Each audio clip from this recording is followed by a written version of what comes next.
नमस्कार दोस्तों, आप सभी लोगों का स्वागत है मेरे YouTube चैनल बायोलॉजी एक्स्ट्रा में। दोस्तों, एक बार फिर मैं एक नए वीडियो को लेकर हाजिर हूं और आज का हमारा टॉपिक है वायरस। आज हम इस वीडियो के माध्यम से जानेंगे कि वायरस क्या है और वायरस को सजीव तथा निर्जीव के बीच कड़ी क्यों कहा जाता है।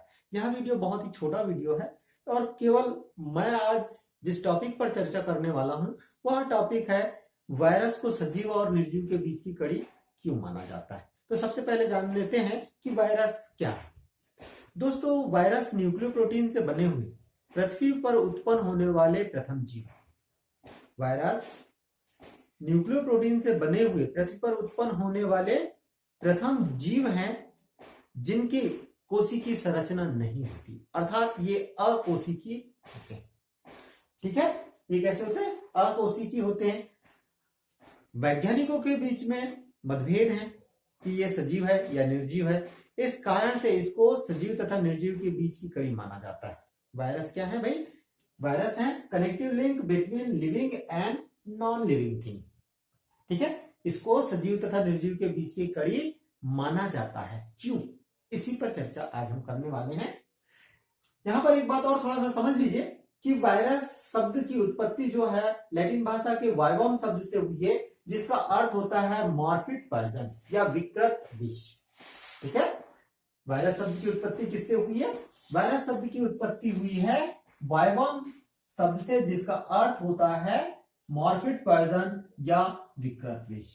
ठीक है, वायरस शब्द जो है वो सबसे पहले इवानोवस्की के द्वारा दिया गया है, अर्थात वायरस की खोज का जो श्रेय है वो किसको जाता है? इवानोवस्की को जाता है, जिन्होंने 1892 में इसकी खोज की थी।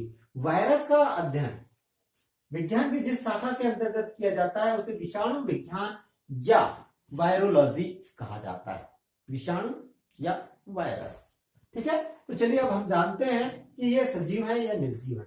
दोस्तों, बहुत ही अगर हम सिंपल सी बात करें तो जब वायरस किसी कोशिका के अंदर प्रवेश कर जाता है तो वो सजीव की भांति व्यवहार करता है, लेकिन जब कोशिका के बाहर रहता है तो वह निर्जीव की भांति व्यवहार करता है। इसी वजह से इसे connective link between living thing and non living things कहा गया है। सजीव और निर्जीव के बीच की कड़ी कहा गया है। तो चलिए देखें कि सजीव के कौन कौन से लक्षण इनमें पाए जाते हैं। सबसे पहले आपको मालूम है, आपने पिछले कुछ वीडियोस में या पहले जब भी आपने पढ़ा होगा सजीव के कौन कौन से लक्षण होते हैं। तो सजीव के बहुत सारे लक्षण इसमें पाए जाते हैं। देखिए, जरा देखें, इनमें वृद्धि एवं प्रजनन पाया जाता है। ठीक है, वायरस में क्या पाया जाता है भाई? जब किसी कोशिका के अंदर प्रवेश कर जाते हैं तब ऐसी अवस्था में ये वृद्धि और प्रजनन करना शुरू कर देते हैं। दूसरी महत्वपूर्ण बात, ये केवल जीवित कोशिका के अंदर ही वृद्धि एवं प्रजनन करते हैं। ये सजीव का लक्षण हो गया। ठीक है भाई, जिस तरह से सजीव में अनुवांशिक पदार्थ पाया जाता है, ठीक उसी तरह से वायरस में भी अनुवांशिक पदार्थ पाया जाता है और यह अनुवांशिक पदार्थ डीएनए या आरएनए के रूप में हो सकता है। डीएनए या आरएनए के रूप में।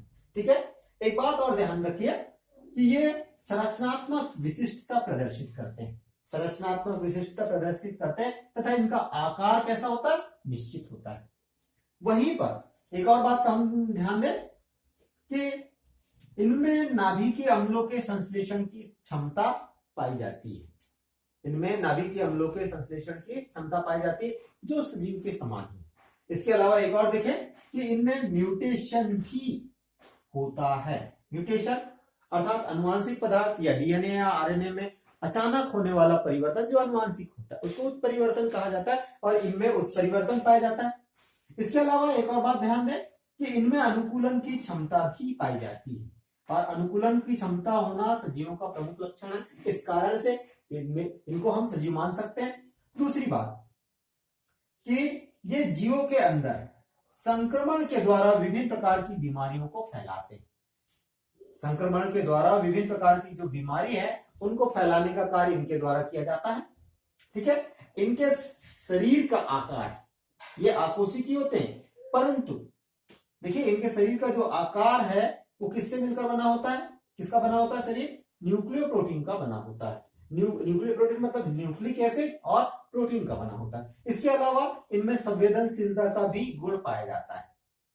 ठीक है, संवेदनशीलता का गुण पाया जाता है। तो ये कुछ ऐसे लक्षण हैं जो वायरस को सजीव होने की पुष्टि करते हैं, वायरस के सजीव होने की पुष्टि करते हैं। अब वही देखें, निर्जीव की बात करें, सबसे निर्जीव के जो लक्षण हैं उन लक्षणों की जब हम बात करते हैं तो सबसे पहला लक्षण सजीवों का होता है कि उनकी कोशिकी संरचना होनी चाहिए, लेकिन वायरस की कोशिकी संरचना नहीं है, अर्थात ये अकोशिकी संरचना है, जो इसको इस बात को साबित करता है कि ये निर्जीव है। दूसरी बात, इनके साइज में वृद्धि नहीं होती है, इनके साइज में वृद्धि नहीं होती है, लेकिन जंतुओं के साइज में, पादपों के साइज में वृद्धि होती है, इनके साइज में वृद्धि नहीं होती।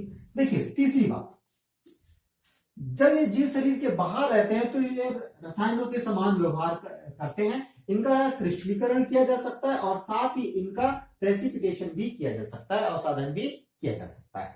ठीक है, एक और ऐसे लक्षण जो इनके सजीव नहीं होने की पुष्टि करता है कि इनमें श्वसन अंग एवं श्वसन की क्रिया नहीं पाई जाती।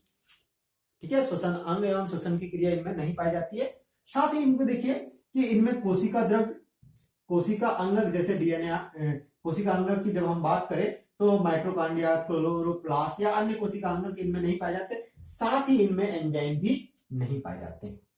इसके अलावा इनमें किसी भी प्रकार की उपापचयी क्रिया नहीं होती।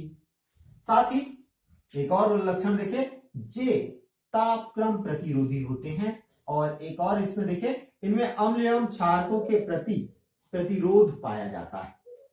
ठीक है, सबसे महत्वपूर्ण बात क्या है कि ये रेत के कण के समान क्रिस्टली होते हैं। ठीक है, तो दोस्तों इस प्रकार से आपने देखा कि वायरस ना तो सजीव है और ना ही निर्जीव है, बल्कि उन दोनों के बीच की कनेक्टिव लिंक है। उम्मीद करूंगा कि यह वीडियो आपको पसंद आएगा। अगर यह वीडियो पसंद आए तो जरूर इसे शेयर करें, इसे लाइक कर दें, ताकि